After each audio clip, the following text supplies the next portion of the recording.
നമ്മളെയൊക്കെ ഒരേപോലെ ചിരിപ്പിക്കുകയും കരയിപ്പിക്കുകയും ചെയ്ത മലയാളികളുടെ പ്രിയപ്പെട്ട നടൻ സലീം കുമാർ ഈ ലോകത്തോട് വിട പറഞ്ഞിരിക്കുകയാണ്. ഒരുപക്ഷെ ഈ വാർത്ത ഇതിനു മുമ്പ് തന്നെ പലതവണ മലയാളികൾ കേട്ട് ഞെട്ടിയിട്ടുണ്ട്. തന്റെ ആരോഗ്യ പ്രശ്നങ്ങളെക്കുറിച്ചും അതിന്റെ ബുദ്ധിമുട്ടുകളെക്കുറിച്ചും അദ്ദേഹം തന്നെ പലയിടത്തും തുറന്ന് സംസാരിച്ചിട്ടുണ്ട്. അതുകൊണ്ടൊക്കെ ആകാം അന്നൊക്കെ വന്ന പല വ്യാജ വാർത്തകൾക്കും പലരും ചെവി കൊടുത്ത്. എന്നാൽ ഓരോ തവണയും മരണത്തെ പോലും ചിരിച്ചുകൊണ്ട് നേരിടുന്ന ആളെന്ന പോലെ സലീം കുമാർ തന്നെ ഈ വാർത്തകളെ തള്ളിക്കളഞ്ഞു. തന്റെ പതിവ് ശൈലി നർമ്മം കലർത്തി ഞാൻ ഇവിടെ തന്നെ ഉണ്ട് എന്നാണ് അദ്ദേഹം പറഞ്ഞത്. പക്ഷേ ഇപ്പോൾ സംഭവിച്ച അദ്ദേഹത്തിന്റെ വേർപാട് എല്ലാവർക്കും ശരിക്കും ഒരു ഷോക്കാണ്. കാരണം കഴിഞ്ഞ കുറച്ച് ആഴ്ചകൾക്ക് മുന്നേ വരെ നമ്മൾ അദ്ദേഹത്തെ പല പൊതുവേദികളിലും ചാനലുകളിലും ഒക്കെ സജീവമായി കണ്ടതാണ്. സലീം കുമാർ എന്ന നടൻ എന്ന മനുഷ്യൻ എങ്ങനെയാണ് മലയാളികളുടെ ജീവിതത്തിന്റെ ഭാഗമായത് എന്ന് നമുക്ക് നോക്കാം. വടക്കൻ പറവൂരിലെ ഒരു സാധാരണ കുടുംബത്തിൽ ജനിച്ച് പറവൂർ ഹൈസ്കൂളിൽ നിന്ന് തുടങ്ങി പിന്നീട് മഹാരാജാസ് കോളേജിലെ മിമിക്രി വേദികളിലൂടെയാണ് സലീം കുമാർ എന്ന കലാകാരന്റെ വളർച്ച. കൊച്ചിൻ കലാഭവൻ പോലുള്ള ട്രൂപ്പുകളിലൂടെ അദ്ദേഹം കലാരംഗത്ത് കൂടുതൽ സജീവമായി. എന്നാൽ അദ്ദേഹം പ്രേക്ഷകരുടെ ഏറ്റവും പ്രിയങ്കരനായത് ഏഷ്യാനെറ്റിലെ കോമിക്കോള എന്ന പരിപാടിയിലൂടെയാണ്. പിന്നീട് നടൻ നാദിർ ഷാ വഴിയാണ് ഇഷ്ടമാണ് നൂറുവട്ടം എന്ന സിനിമയിലേക്ക് ആദ്യമായി എത്തുന്നത്.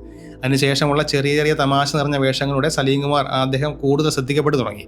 റാഫി മക്കാട്ടിൻ അതുപോലെ ഷാഫി പോലത്തുള്ള സംവിധായകരുടെ സിനിമകളിലെ ഒരു സ്ഥിരം സാന്നിധ്യമായി സലീം കുമാർ മാറി തുടങ്ങിയത്. 2000 പുറത്തിറങ്ങിയ തെങ്കാശി പട്ടണം എന്ന സിനിമയാണ് ശരിക്കും സലീം കുമാർ എന്ന നടന്റെ ജീവിതത്തിലെ വലിയൊരു ടേണിംഗ് പോയിന്റ്. പിന്നീട് നമ്മൾ കണ്ട ഒരു സലീം കുമാർ യുഗമായിരുന്നു. മീശ മാധവൻ, കല്യാണരാമൻ, വൺമാൻ ഷോ, മഴത്തുള്ളി തിലുക്കം, തിളക്കം, പുലിവാൽ കല്യാണം, ചതിക്കാത്ത ചന്തു, CID മൂസ, പാണ്ടിപ്പട, മായാവി തുടങ്ങി നിരവധി ഹിറ്റ് ചിത്രങ്ങളിലൂടെ തന്റേതായ ഒരു അഭിനയ രീതിയും ഡയലോഗ് ഡെലിവറിയുമായി മലയാള സിനിമയുടെ ഒഴിച്ചുകൂടാൻ പറ്റാത്ത ഒരു രസക്കൂട്ടായി സലീം കുമാർ മാറി. സോഷ്യൽ മീഡിയ മീമുകളിലും ട്രോളുകളിലും അദ്ദേഹത്തിന്റെ കഥാപാത്രങ്ങളുടെ എക്സ്പ്രഷൻസ് വളരെയധികം വൈറലായി.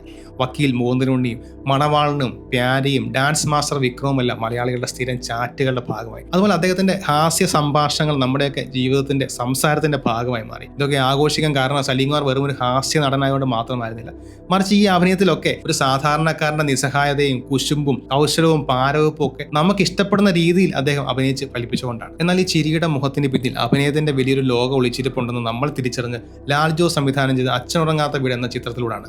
3 പെൺമക്കളുടെ നിസ്സഹായനായ അച്ഛന്റെ നെഞ്ചു പൊട്ടുന്ന വേദന സാമൂൽ എന്ന കഥാപാത്രത്തിലൂടെ സലീം കുമാർ സ്ക്രീനിലെത്തിച്ചപ്പോൾ അതുവരെ അദ്ദേഹത്തെ കണ്ട് ചിരിച്ചവരുടെ വരെ കണ്ണുകൾ നിറഞ്ഞു.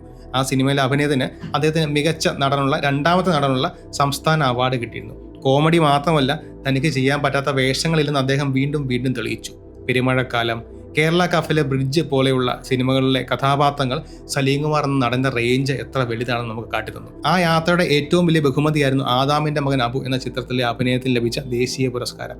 ആ ഒരൊറ്റ സിനിമയോടെ സലീം കുമാർ വെറും ഒരു തമാശക്കാരൻ നിന്ന് ഇന്ത്യൻ സിനിമയിലെ തന്നെ ഏറ്റവും മികച്ച നടന്മാരിൽ ഒരാളായി മാറി. ചിരിപ്പിക്കാൻ കഴിവുള്ളവന് അതിലും മനോഹരമായി കരയിപ്പിക്കാൻ സാധിക്കുമെന്ന് അദ്ദേഹം ലോകത്തോട് വിളിച്ചു പറയുകയായിരുന്നു. ഇന്ത്യയുടെ ഔദ്യോഗിക ഓസ്കാർ എൻട്രിയായി ആ ചിത്രം തിരഞ്ഞെടുക്കപ്പെട്ടതും ഒരു ചരിത്രമാണ്. അഭിനയത്തിൽ മാത്രം ഒതുങ്ങി നിൽക്കുന്ന ഒന്നല്ല പ്രതിഭ എന്ന് നമ്മൾ പലതവണ കണ്ടു. കറുത്ത ജൂതൻ, ദൈവമേ കൈതൊഴാൻ കേക്കുമാറാകണം തുടങ്ങിയ സിനിമകളിലൂടെ അദ്ദേഹം ഒരു സംവിധായകന്റെ കുപ്പായം അണിഞ്ഞു. ഇതിൽ കറുത്ത ജൂതൻ എന്ന സിനിമയ്ക്ക് മികച്ച കഥയ്ക്കുള്ള സംസ്ഥാന പുരസ്കാരം അദ്ദേഹത്തിന് ലഭിച്ചു. തന്റെ നിലപാടുകളിലെയും ചിന്തകളെയൊക്കെ സിനിമകളിലൂടെയും എഴുത്തുകളിലൂടെയും സമൂഹവുമായി പങ്കുവെക്കാൻ അദ്ദേഹം എപ്പോഴും ശ്രമിച്ചിട്ടുണ്ട്. സിനിമയുടെ വെള്ളി വെളിച്ചത്തിൽ നിന്ന് പുറത്തേക്ക് ഇറങ്ങുമ്പോഴും സലീം കുമാർ ഒരു പച്ചയായ മനുഷ്യനായിരുന്നു. പല നടന്മാരും പല രാഷ്ട്രീയ നിലപാടും കാര്യങ്ങളും പറയാൻ മടിക്കുമ്പോഴും തന്റെ രാഷ്ട്രീയ നിലപാടിൽ എവിടെയും ധൈര്യമായി തുറന്നു പറയാൻ അദ്ദേഹത്തിന് ഒരു പേടിയുമില്ല. സാമൂഹിക വിഷയങ്ങളിൽ തന്റേതായ ശബ്ദത്തിൽ പ്രതികരിക്കാൻ അദ്ദേഹത്തിന് ഭയമില്ലായിരുന്നു. ജീവിതത്തിൽ പലതരം പ്രതിസന്ധികൾ നേടേണ്ടി വന്നിട്ടും അസുഖങ്ങളോട് പോരാടി ജീവിതത്തിലേക്ക് ശക്തമായി തിരിച്ചു വന്നപ്പോഴും സിനിമയിലും പൊതുവേദികളിലും സജീവമായി അദ്ദേഹം നമ്മോടൊപ്പം ഉണ്ടായിരുന്നു. മലയാളികളെ ചിരിപ്പിച്ചും ചിന്തിപ്പിച്ചും ഇടയ്ക്ക് കണ്ണീരണിയിച്ചും പതിറ്റാണ്ടുകളെ നിറഞ്ഞു നിന്ന സലീം കുമാർ എന്ന കലാകാരൻ ഒരു അത്ഭുതമാണ്. തളർത്താൻ ശ്രമിച്ചവരെ താൻ സമ്മാനിച്ച ചിരിയുടെ ഓർമ്മകൾ കൊണ്ട് തോൽപ്പിച്ച ഈ മഹാനടൻ ഓരോ മലയാളിയുടെയും ഓർമ്മകളിൽ അനശ്വരമായി ജീവിക്കും.